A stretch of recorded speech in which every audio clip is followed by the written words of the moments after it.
На самом деле трудно в это поверить, но скоро будет уже целый год с того момента, как UFL стала доступна для консолей нового поколения. И после ее релиза мы крайне редко обращались к этой игре, потому что по большей части она берет от FIFA, она еще далека от совершенства, она далека от своей окончательной версии, поэтому лично я на нее стал обращать намного меньше внимания. Но не так давно в UFL стартовал новый сезон, который привнес с собой несколько крупных игроков футбольного мира в качестве амбассадоров, а также заодно видоизменил саму игру, изменив большинство аспектов, которые присутствовали в игре ранее или которые появились не так давно. И в этом ролике я предлагаю рассмотреть эти самые изменения с целью скорее ознакомления, насколько сильно успела преобразиться игра, учитывая, что мы не часто к ней обращаемся, ибо, как я упоминал ранее, не с горами будет целый год с момента ее релиза на консолях нового поколения. В общем, обо всем этом и не только в рамках данного ролика. А если вам необходимо пополнить баланс ваших монеточек в eFootball, то это можно сделать на PlayRock, ведь именно там вы найдете одни из самых выгоднейших предложений для eFootball Mobile. Если же вы играете на ПК, то на PlayRock также можно пополнить свой аккаунт Steam. Приобрести монеты и все остальное на их сайте вы можете в пару кликов, и что самое главное, безопасно. Все это и не только вы сможете найти по ссылке в описании и в закрепленном комментарии. Ну так, о чем это я? Точно.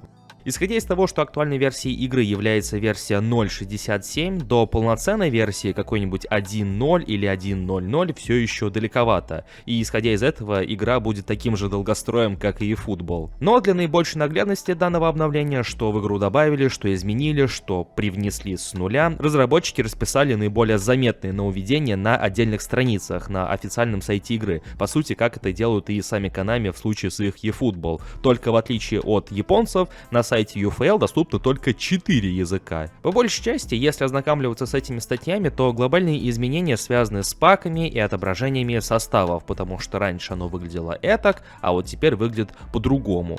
Признаю, я недостаточно погружен в эту игру, чтобы прям наглядно показать, как было и как стало, но как мне это виднеется со стороны, разработчики решили упростить то, что было изначально, как это было и у eFootball, когда были одни механики, как это было, например, с контрактами, и которые по итогу пропали. И если это действительно так, как я и предполагаю, то в принципе это неудивительно, учитывая, как много в игре много разных аспектов, которые связаны с прокачкой игроков, со скинами, с теми же самыми паками, из-за чего глаза просто разбегались. К слову, касаемо еще одного глобального нововведения, появился Link Up, и как раз таки в том виде, в котором мы ожидали его в eFootball. Полноценное взаимодействие между футболистами. Но опять же, учитывая, что Electronic Arts отказались от этой механики уже давным-давно, тот факт, что Konami не решились вводить эту функцию полноценно, а только на несколько футболистов, возникает вопрос, а так ли нужна эта самая функция? Она как будто бы наоборот ограничивает составы, даже не делает труднее сборку состава, а просто ее ограничивает и не позволяет заигрывать интересующих футболистов с полной эффективностью. Но этот вопрос оставим на усмотрение самих разработчиков и тех игроков, которые действительно погружены в UFL. Ну и конечно же изменения коснулись и игрового процесса. Для отдельных футболистов, таких как Роналду, Де Брюйне, Месси и других более-менее заметных лиц, были добавлены индивидуальные анимации. А в основном все то, что упоминается на сайте, связанное с игровым процессом, связано либо с ошибками, когда игроки не делали того, что должны были, либо проблемы с анимациями всех этих действий. Исходя же из увиденного, анимации в игре и вправду будто бы стали плавнее, но в то же время все так же не ощущается вес мяча при передачах и ударах. К слову о них, сами пасы и удары на первый взгляд все такие же прямолинейные, без какой-либо хитрой траектории. И не знаю как для вас, если вы пробовали этот продукт, лично для меня этот момент стал одним из, на самом деле решающих в плане игрового процесса, потому что подобная прямолинейность в движении мяча мне очень и очень не понравилась. Но если же отвлечься от технической составляющей, то безусловно стоит отметить появление новых амбассадоров в лице Рафиньи и Вальверде,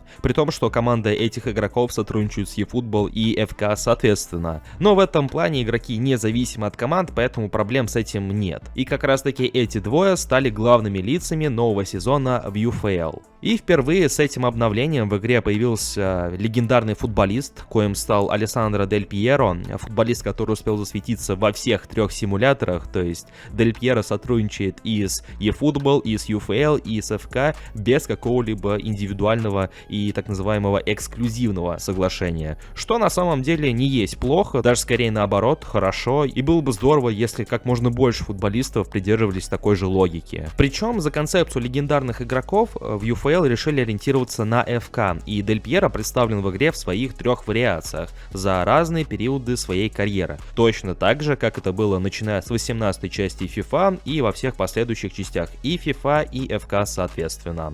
И почти за целый год своего существования на консолях нового поколения игра продолжает набирать аудиторию вокруг себя. Да, может быть она не такая весомая, как того хотелось бы, но все происходит со временем. Учитывая, что сама игра все еще должна совершенствоваться. Опять же, ссылаемся на версию игры, которую упоминают разработчики, то есть даже далеко не версия 1.0 или 1.0.0. И если посматривать на игру в сравнении с тем, что было почти год назад, то в принципе замечаются какие-то изменения, по крайней мере графические так точно, в плане функций тоже, разве что геймплей было бы не лишним пощупать, чтобы действительно сказать, насколько сильно он успел измениться за это время, но в принципе со стороны выглядит как будто все то же самое, только с куда лучшими анимациями. Если же вы играете в UFL и не согласны с тем, что вы услышали, или вам есть что дополнить, то обязательно пишите в комментариях под этим роликом. Также не забывайте поддерживать его своими большими пальцами вверх и подписывайтесь на канал с колокольчиком, если вы находитесь здесь впервые.